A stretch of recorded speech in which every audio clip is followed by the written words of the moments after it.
ഇത് നിന്റെ മാത്രം സ്ഥാപനമല്ല, എന്റെയും കൂടിയാ. അവിടേക്ക് എന്റെ അനിയനും ഭാര്യയും വരുന്നതില് എന്താ തെറ്റ്? നീ നോക്കിക്കോ, നിന്നെ ഞാൻ ഇവിടുന്ന് ഒഴിവാക്കിയിരിക്കും. അത്ര പെട്ടെന്ന് ഞാൻ ഒഴിവായി പോന്ന് കണ്ണേട്ടൻ കരുതണ്ട. ഇവളൊക്കെ വെട്ടി നുറുക്കുക വേണ്ടത്. നന്ദി കെട്ടവള്. വാ കണ്ണേട്ടാ.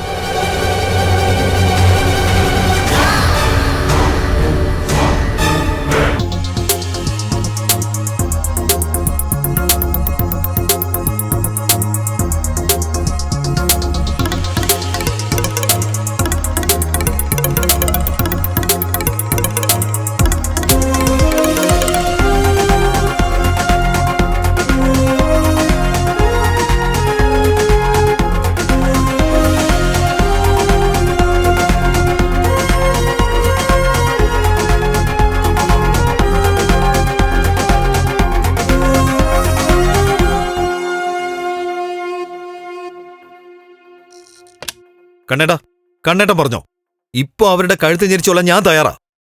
അല്ലെങ്കിൽ ഞാൻ എന്റെ അച്ഛനെ ഇങ്ങോട്ട് പറഞ്ഞു വിടട്ടെ? ഏയ്, അതൊന്നും വേണ്ട. ഈ പറഞ്ഞൊക്കെ ചെയ്യാൻ എളുപ്പമാ. ഇവിടെ വെച്ച് അവളെന്തെങ്കിലും ചെയ്താ നമ്മളെല്ലാവരും കുടുങ്ങും. ഈ അഹങ്കാരത്തിന് അവരെ എന്നേക്കുമായി ഒഴിവാക്കിയേ പറ്റത്തുള്ളൂ കണ്ണേട്ടാ. എന്ത് ചെയ്യുമ്പോഴും അത് എന്നോട് പറയണം. വെറുതെ മണ്ടത്തരമൊന്നും കാണിക്കരുത്. നനച്ചിരിക്കാത്ത നേരത്തെ എനിക്കൊരു തിരിച്ചടി കിട്ടി. ഇനി നിങ്ങൾ എന്തെങ്കിലുമൊക്കെ ചെയ്തിട്ട് ജയിലിലേക്ക് പോയാല് അതെനിക്ക് സഹിക്കാൻ പറ്റില്ല. അതുകൊണ്ട് എന്ത് ചെയ്യുമ്പോഴും കണ്ണനോട് പറഞ്ഞിട്ട് ചെയ്യത്തുള്ളൂ കണ്ണേട്ടാ. ഞാൻ മനസ്സിലാക്കിയ മഹാലക്ഷ്മി അല്ല ഇപ്പൊ നമ്മുടെ മുമ്പിലുള്ളത്. കരുണയും കരുണയുടെ അച്ഛനും മുത്തശ്ശിയും ഒക്കെ പറഞ്ഞത് തന്നെ സത്യം. അല്ലെങ്കിൽ അതിനപ്പുറമാണ് അവളെന്ന് വേണമെങ്കിൽ പറയാം.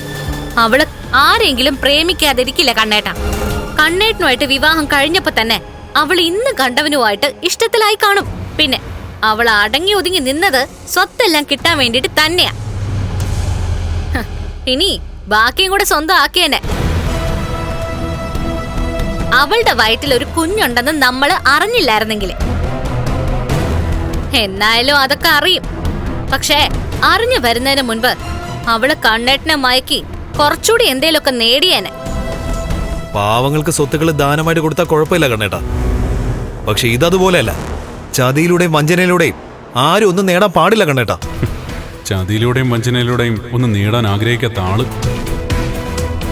കണ്ണേട്ട ഇനി കൂടുതലൊന്നും ചിന്തിക്കണ്ട. നഷ്ടപ്പെട്ടതൊക്കെ നമുക്ക് എങ്ങനെയെങ്കിലും തിരിച്ചു പിടിക്കാം.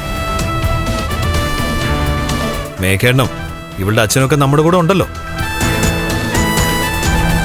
നമുക്ക് എല്ലാവർക്കും കൂടെ അതിനുവേണ്ട മാർഗം കണ്ടെത്താം. എന്തായാലും അവരുടെ ജാരൻ ആരാണെന്ന് കണ്ടല്ലോ. ഇനി അധികം വൈകാതെ അവൻ ആരാണെന്നും തിരിച്ചറിയാൻ പറ്റും. ഇന്നത്തെ പോലെ ഏതെങ്കിലും ഒരു ദിവസം അവൻ നമ്മുടെ മുന്നിൽ വന്ന് പെടും. ഞങ്ങള് പോയിട്ട് വരാം കണ്ണേട്ടാ. ശരി കണ്ണേട്ടാ.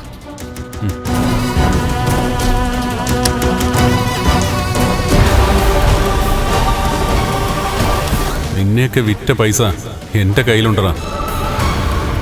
എന്റെ ഭാര്യയ്ക്കും കുഞ്ഞിനും ഒരാപത്തും വരാൻ പാടില്ല. അതെന്റെ ആവശ്യമാണ്.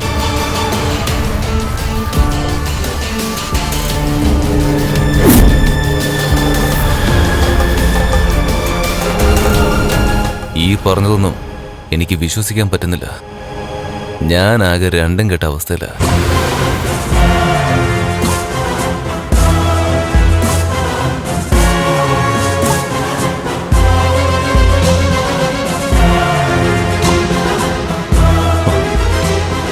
സാറേ ദേ നോക്കിയേ.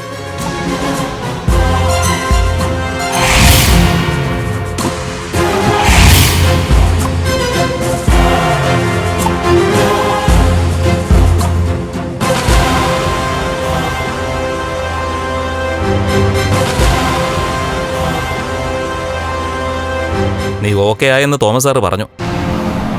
ഇത്ര പെട്ടെന്ന് ഓക്കെ ആയത് തോമസ് സാറിൻ്റെ അടുത്ത് ഒരു ദിവസം കിടന്നതുകൊണ്ടാ. അദ്ദേഹത്തിൻ്റെ ചികിത്സയിലടാ. അല്ലെങ്കിലേ എൻ്റെ തല്ലുകൊള്ളുന്നതും തെരണ്ടിവാലിന് അടികൊള്ളുന്നതും ഒരുപോലെയാണ്. പെട്ടെന്നൊന്നും മുറിവ് ഓടിയും ചതവൊന്നും നേരെ ആവത്തില്ല. മാർഗോ, ദൈവത്തോർത്ത് ഇനി എന്നെ ഒന്നും ചെയ്യരുത്. മാർക്കോന്ന് വിളിക്കാതെ അണ്ണാന്ന് വിളിക്കടാ. അണ്ണാ, ശരീരത്തിനൊക്കെ ഇപ്പോഴും നല്ല വേദന ഉണ്ട് അണ്ണാ. ഇതൊന്നും വേദന അല്ലടാ. തോമസ് സാറിന്റെ ചികിത്സ കൊണ്ടും നീ നേരെ ആവാത്ത പരുവത്തിൽ നിന്നെ ഞാനാക്കും. നീ മര്യാദയ്ക്ക് ജീവിച്ചില്ലെങ്കിൽ മഹാലക്ഷ്മിയുടെ പൂർണ്ണ സംരക്ഷണം ഞാൻ ഏറ്റെടുത്തിരിക്കുക. അതുകൊണ്ട് മഹാലക്ഷ്മിക്ക് എന്തെങ്കിലും ആപത്തുണ്ടായ അതെനിക്ക് വേദനിക്കുന്നതിന് തുല്യമാടാ. പിന്നെ നിന്നെ ഞാൻ വെറുതെ വെച്ചേക്കില്ല. ഓ, ഇനി ഞാനായിട്ട് ആർക്കും ഒരു ശല്യം ഉണ്ടാക്കില്ലണ്ണ. പക്ഷെ അപ്പോഴും അണ്ണനൊരു കാര്യം ഓർക്കണം. അണ്ണനോട് കൊടും ചതിയാ ആ മഹാലക്ഷ്മി ചെയ്തിരിക്കുന്നത്. അതൊന്നും നീ അറിയേണ്ട കാര്യമില്ല. മഹാലക്ഷ്മി കണ്ണൻ സാറിനോട് കൊടും ചതി ചെയ്തെങ്കിൽ അതിനുള്ള ശിക്ഷ അവർക്ക് ദൈവം കൊടുത്തോളും.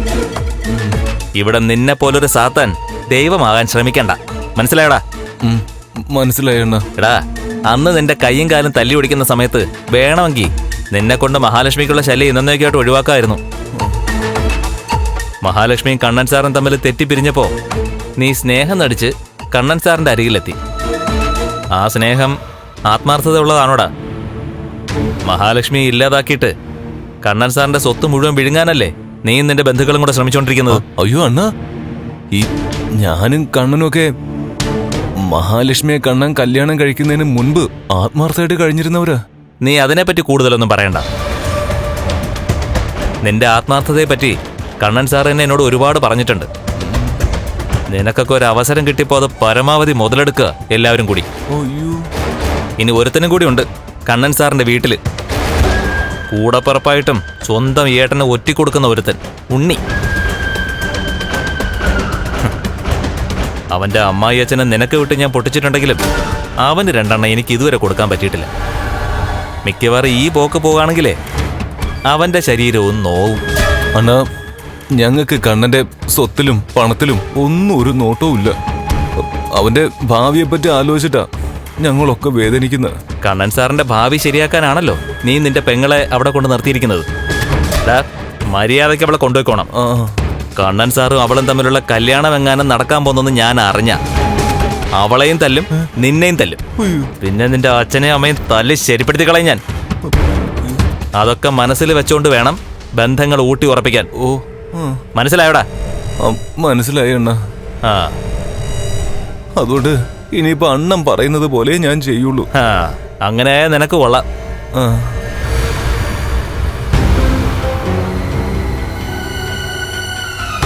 എങ്ങനെയുണ്ടാ ഇപ്പൊ മറ്റവന്? അതേ കിടപ്പനാണ്. അവൻ കയ്യും കാലും ഒന്നും ചലിപ്പിക്കുന്നില്ലല്ലോ, സംസാരിക്കുന്നില്ലല്ലോ. എന്തിനാണ് അത് ചോദിച്ചപ്പോ അവനെ നോക്കുന്നേ? ഏയ് ഒന്നുമില്ല, ഇല്ലണ്ണ. ആ, അയ്യോ, വയ്യാതിരിക്കുകയാണ്. എടാ, മര്യാദക്കൊക്കെ ജീവിക്കടാ.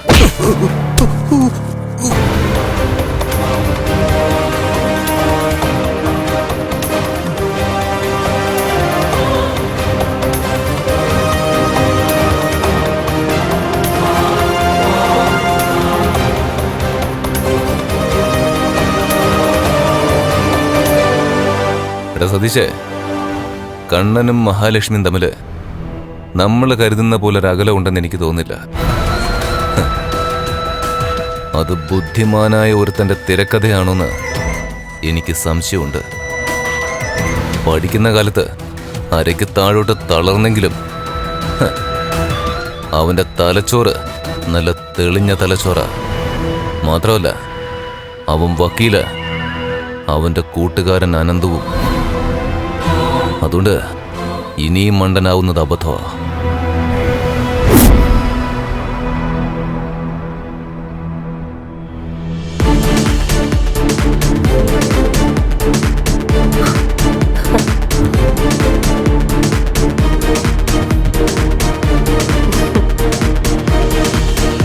ഇരിക്കടാ. എങ്ങനെയുണ്ട് കാര്യങ്ങൾ? ഓർത്തോർത്ത് ചിരിക്കാൻ ഒരുപാട് സംഭവങ്ങൾ നമ്മുടെ ജീവിതത്തിൽ ഉണ്ടാവുന്നുണ്ട്. ഞാൻ നടക്കുന്ന ഒഴിച്ച് ബാക്കി എല്ലാ സത്യങ്ങളും ഈ സ്ഥാപനത്തിലുള്ള എല്ലാ സ്റ്റാഫുകൾക്കും അറിയാം. അവരെല്ലാം വിശ്വസ്തരായതുകൊണ്ട് അറിഞ്ഞ കാര്യങ്ങൾ പുറത്തു പറയില്ല. ഞാൻ ക്യാമറയിലൂടെ കണ്ടു ഇതിനകത്ത് നടക്കുന്ന കാര്യങ്ങൾ. അവൾ തന്റെ കസേര വന്ന് ഉറച്ചങ്ങിരിക്കുകയായിരുന്നു. ഈ കസേര അവൾ വല്ലാതെ മോഹിക്കുന്നുണ്ട്. കാറിലോട്ട് കയറുന്ന കണ്ണേട്ടനെ അവര് കണ്ടോന്നായിരുന്നു എന്റെ സംശയം. ഏതായാലും അത് മാറിക്കിട്ടി. വേഷം മാറി വന്നത് നന്നായില്ലേ? ഇപ്പോ ആകാംക്ഷയോടെ നടക്കുക രണ്ടാളും. എന്തായാലും അത് മാർക്കോയും അനന്തവും സാഗറും നല്ലെന്ന് അവർക്ക് പിടികിട്ടി. ഇനിയിപ്പോ വീട്ടിലെത്തുമ്പോ അവിടെ ഒരു ചർച്ചയുണ്ട്. രണ്ടാനമ്മ വക കുറ്റപ്പെടുത്തലും പഴിച്ചാരലും ഒക്കെ ഉണ്ടാവും. അധികം നാള് ഇതിങ്ങനെ നീട്ടിക്കൊണ്ടുപോകാൻ പറ്റില്ല. കുഞ്ഞിന്റെ വളർച്ചയ്ക്ക് അനുസരിച്ച് എല്ലാവരോടും എല്ലാം പറയണം. അതിനു മുമ്പ് പക്ഷേ താനും കുഞ്ഞും സുരക്ഷിതരാണെന്ന് നമുക്ക് ബോധ്യപ്പെടണം. ഞാൻ പറയുന്നത് പ്രസവം കഴിഞ്ഞ് അനന്തോട്ടന്റെ വീട്ടിൽ തന്നെ കഴിയാമെന്നാ. അതായിക്കോ. പക്ഷേ ഇന്ന് ഓടിയതുപോലെ ഓരോരുത്തരുടെ കണ്ണ് വെട്ടിച്ച് നടക്കാന്ന് പറഞ്ഞാൽ അത് പ്രയാസമുള്ള കാര്യമാണ്. പിന്നെ അഭിനയിക്കുന്നതുകൊണ്ട് അവരൊക്കെ എടുക്കുന്ന തീരുമാനങ്ങൾ പെട്ടെന്ന് അറിയാൻ പറ്റുന്നുണ്ട്. അതാ ഏറ്റവും വലിയ നേട്ടം. വളഞ്ഞ വഴിയിലൂടെ അവരൊക്കെ സഞ്ചരിക്കുന്നത്. അപ്പോൾ പിന്നെ അവർക്കൊക്കെ ഇതുപോലൊരു തിരിച്ചടി ഉണ്ടാവുന്നത് നല്ലത് തന്നെയാണ്. ഇനി എന്നെയും അവരൊക്കെ സംശയിച്ചു തുടങ്ങുന്നൊരു ദിവസം വരും. ആ ദിവസത്തെ നമ്മൾ സൂക്ഷിച്ചേ പറ്റൂ. ആ പിന്നെ ഇങ്ങോട്ട് വന്ന സ്ഥിതിക്ക് ഞാൻ ക്യാൻറ്റീനിൽ വിളിച്ച് പറഞ്ഞിട്ടുണ്ട് തനിക്ക് ഇഷ്ടപ്പെട്ട ഉച്ചഭക്ഷണമൊക്കെ ഒരുക്കാൻ. നമുക്ക് ഒന്നിച്ച് കഴിച്ചിട്ട് പിരിയാം. അയ്യോ, ലേഖ അവിടെ എല്ലാം ഉണ്ടാക്കി വെച്ചിട്ട് കാത്തിരിക്കുക. ഒരു നേരത്തെ ഉച്ചഭക്ഷണം ഒന്നിച്ച് കഴിക്കാൻ പറ്റാത്ത അവസ്ഥയായോ? ഞാൻ കഴിച്ചോളാം. അവിടെ ചെന്നിട്ട് ലേഖയെ നിരാശപ്പെടുത്താൻ പറ്റില്ല. അവൾ ഉണ്ടാക്കി വെച്ചതെല്ലാം കഴിച്ചേ പറ്റൂ. പ്രസവമൊക്കെ കഴിഞ്ഞ് അവരെ പിരിയാൻ പ്രയാസമായിരിക്കുമല്ലേ? ഉറപ്പായിട്ടും. എനിക്ക് കണ്ണേട്ടൻ്റെ അടുത്തേക്ക് വരുന്നതിന്റെ സന്തോഷം ഉണ്ടാവും. എന്നാ എന്നേക്കാൾ കൂടുതൽ അതുകൊണ്ട് വേദനിക്കുന്നത് അവരായിരിക്കും. ഞാൻ അവർക്ക് കൊടുത്ത വാക്ക് ഒരിക്കലും തെറ്റിക്കരുത്. കുഞ്ഞ് ജനിച്ച ശേഷം നമ്മൾ ഓഫീസിലേക്ക് വരുമ്പോൾ ലേഖയുടെ കയ്യിൽ കുഞ്ഞിനെ കൊടുക്കണം. രാവിലെ മുതൽ വൈകുന്നേരം വരെ അവള് കുഞ്ഞിനെ നോക്കട്ടെ. അനന്തൂനും അതൊരു ആശ്വാസമാവട്ടെ. നമ്മുടെ കുഞ്ഞിലൂടെ അവർക്കും പുതിയൊരു ജീവിതവും പ്രതീക്ഷയും ഒക്കെ കൈവരട്ടെ. എന്നാലും അവന് പറ്റിയൊരു പറ്റേ. അവക്ക് എന്തുമാത്രം തന്റെ ഇടം ഉണ്ടായിട്ടാ അവൾ അങ്ങോട്ട് കേറി വന്നത്. തന്റെ ഇടം മാത്രല്ലമ്മേ, അവൾക്ക് നാണോ മാനോ ഇല്ല. അല്ലെങ്കിലേ അവൾ അവിടെ കേറി വന്ന് അധികാരം കാണിക്കോ? ആ ക്യാബിൻ കൈയടക്കോ? ആ മോളെ, നീ അറിഞ്ഞോ? കണ്ണനോടൊപ്പം ഫൈനാൻസ് ഭരിക്കാനേ അവളും അവിടെ ചെന്നെന്ന് ആ മഹാലക്ഷ്മി. സ്വാതി, നീ കണ്ണേട്ടനെ സ്നേഹിച്ച് വശം കെടുത്തണം. എന്നിട്ട് ഏട്ടനെ നിന്റെ പരിധിയിലാക്കണം. നാളെ നിങ്ങൾ ഒന്നിച്ചു കഴിഞ്ഞാൽ മേഘേണ്ണും ഇവളുടെ അച്ഛനും ഞാനും എല്ലാം കൂടി അവളെ കെട്ടുകെട്ടിക്കും ഈ ഭൂമിയിൽ നിന്ന് തന്നെ. പിന്നെ ആ ക്യാബിൻ നിനക്ക് സ്വന്തം. അവരിയ്ക്കുന്ന കസേര പിന്നെ നിനക്ക് അവകാശപ്പെട്ടതാ.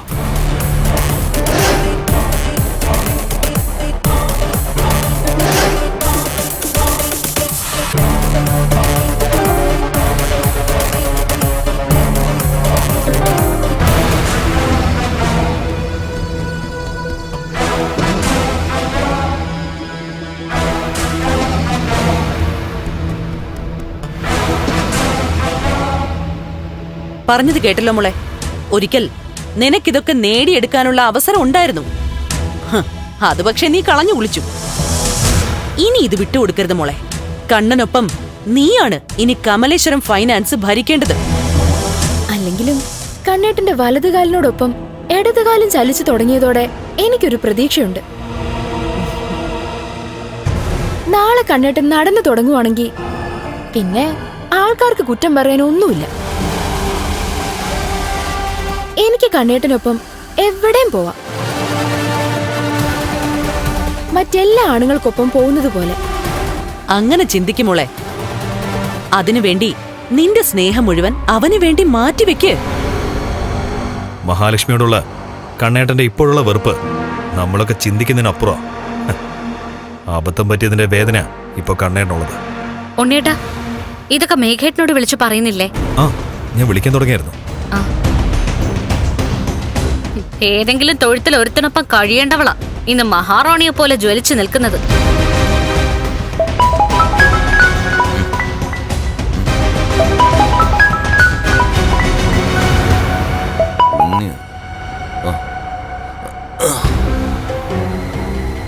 പറടാ മോനെ. മേഘേട്ടാ, ഫൈനാൻസിയേഴ്സിന്റെ അകത്ത് ഇപ്പൊ ഓഫീസ് 1 2 എന്നുവെച്ചാ എന്റെ മേഘേട്ടാ, അവിടെ ഒരു ക്യാബിനകത്ത് കണ്ണേട്ടൻ, മറ്റൊന്നിലും മഹാലക്ഷ്മി. അവളവിടെ വന്നോ? വന്നെന്ന് മാത്രമല്ല, അവളുടെ തനി സ്വഭാവം പുറത്തെടുക്കുകയും ചെയ്തു. എന്നിട്ട് കണ്ണനൊന്നും പറഞ്ഞില്ലേ? പറഞ്ഞിട്ട് എന്താ കാര്യം?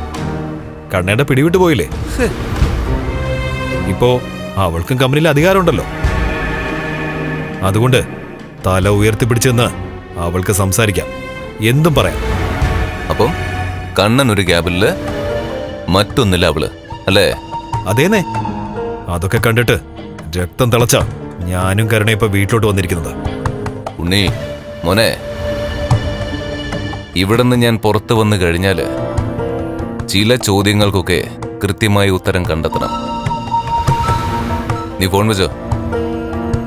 നമ്മളെ ദ്രോഹിക്കുന്നവരുടെയൊക്കെ ഭാവി എന്താകണമെന്ന് ഞാൻ കുറിച്ച് വെച്ചിട്ടുണ്ട്. നമ്മൾ ആഗ്രഹിച്ചത് നമുക്ക് തന്നെയാ. നമ്മളെ ആർക്കും അധികം അങ്ങോട്ട് മണ്ടരാക്കാൻ പറ്റില്ല.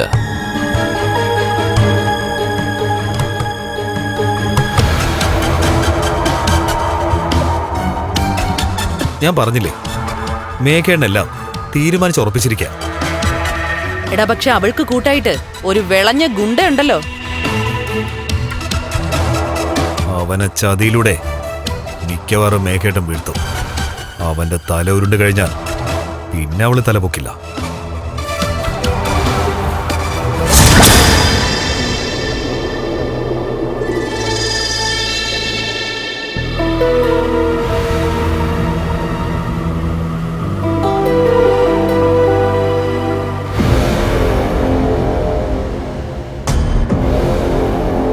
ഡോ, എന്താ ആലോചിച്ചോണ്ടിരിക്കുന്നേ? ഏയ് ഒന്നുമില്ല സാറേ. ഇപ്പോഴെങ്ങനെയുണ്ട് എനിക്ക്? ഇപ്പൊ കുഴപ്പമൊന്നുമില്ല. എനിക്കിപ്പം പഴയതുപോലെ നടക്കാനൊക്കെ പറ്റുന്നുണ്ട്. അല്ല, എനിക്ക് പോവോ സാറേ? തനിക്ക് ആത്മവിശ്വാസം ഉണ്ടെങ്കിൽ പൊയ്ക്കോ. തന്റെ എല്ലിന് പൊട്ടലൊന്നുമില്ലായിരുന്നു, ശരീരത്തിലും കാലിലുമൊക്കെ ചതവാണ് ഉണ്ടായിരുന്നത്. അതൊക്കെ മാറിയിട്ടുണ്ട്. ഇനി ഇവിടുന്ന് തരുന്ന കുഴമ്പൊക്കെ കൃത്യമായി ശരീരത്തിൽ തേച്ചു പിടിപ്പിച്ചാൽ മതി. അല്ല, അപ്പൊ എനിക്ക് പോവാലോ അല്ലേ? 2 ദിവസം കൂടി കിടക്കുന്നതിൽ എനിക്ക് വിരോധമൊന്നുമില്ല. പിന്നെ തനിക്ക് പോണോന്നുണ്ടെങ്കിൽ പോകാം.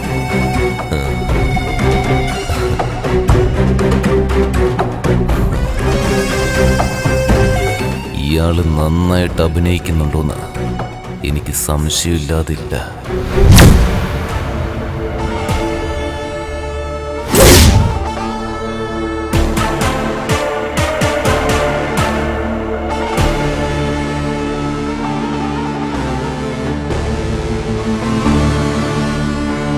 അവന്റെ അച്ഛൻ ജീവനോടെ ഉണ്ടായിരുന്നെങ്കിൽ ഇതൊന്നും നടക്കില്ലായിരുന്നു.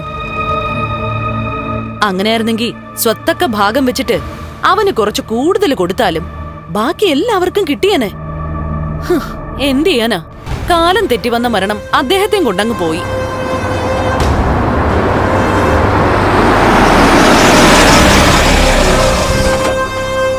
ദേ കണ്ണം വന്നു.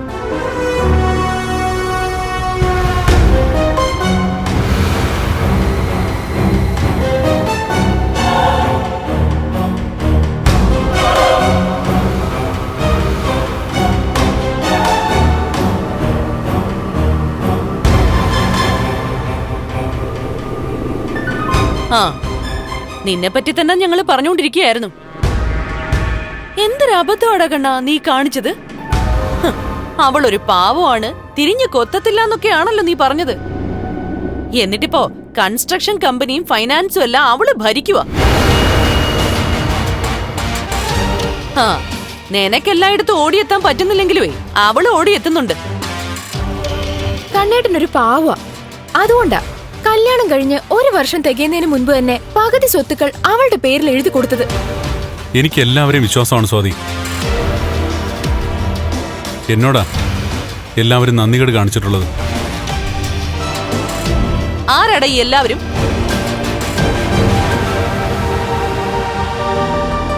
അവള് നിന്റെ ഭാര്യയായിട്ട് വന്നതിന് ശേഷമാ നീ ഞങ്ങളെ ശത്രുവായിട്ട് കണ്ടു തുടങ്ങിയത്. അതുകൊണ്ട് എന്തെങ്കിലും പ്രയോജനം ഉണ്ടായോ കണ്ണേട്ടാ? പിന്നെ എത്ര അധികാരത്തോടെയാ അവൾ അവളുടെ ക്യാബിനിൽ വന്നിരുന്നത്? അധികാരം പകുതി അയാളുടെ പേരിൽ കൈമാറി കഴിഞ്ഞു. ഇനിയിപ്പോ നിയമപരമായിട്ട് അത് തിരികെ വാങ്ങാൻ പ്രയാസം. അതെന്താ കണ്ണേട്ട അങ്ങനെ പറയുന്നേ? വിശ്വാസവഞ്ചനയ്ക്ക് കണ്ണേട്ടന് കേസ് കൊടുത്തൂടെ? അവളുടെ വയറ്റിൽ കിടക്കുന്ന കുഞ്ഞിന്റെ അച്ഛൻ കണ്ണേട്ടനല്ല. അത് കണ്ണേട്ടനെ പ്രൂവ് ചെയ്തൂടെ? കോടതിയിൽ വക്കീലിന്റെ വേഷം കെട്ടി ഞാൻ എത്തുമ്പോ അവൾക്ക് വേണ്ടി വാദിക്കാൻ വരുന്നത് അവനായിരിക്കും, അനന്തു. അവന് നിസ്സാരക്കാരനല്ല. എടാ, അവനൊക്കെ എന്ത് കൂട്ടുകാരനാടാ കണ്ണ? ഓർമ്മ വെച്ച നാള് മുതല് നീയും അനന്തവും തമ്മിൽ കൂട്ടാണല്ലോ. എന്നിട്ട് ഇന്നലെ കണ്ട ഒരുത്തിയെ അവിടെ അവനും അവളും കൂടെ താമസിപ്പിച്ചിരിക്കല്ലേ? എടാ, അവക്ക് വേണ്ടിട്ട് നിന്നെ തള്ളിക്കളഞ്ഞിരിക്കല്ലേ? ആൾക്കാരെ മനസ്സിലാക്കുന്നതിൽ എനിക്ക് തെറ്റുപറ്റിപ്പോയി. എന്തായാലും മേഘൻ എന്നെ വിളിച്ചിരിക്കുക. അവനിപ്പോ കുഴപ്പമൊന്നുമില്ലെന്നാ പറഞ്ഞത്. നാളെ അത്യാവശ്യമായിട്ട് തോമസ് സാറിന്റെ വീട് വരെ ചെല്ലണമെന്ന് അവൻ എന്നെ വിളിച്ചു പറഞ്ഞു. അവൻ എന്തെങ്കിലും പ്ലാൻ ചെയ്തിട്ടുണ്ടാവും.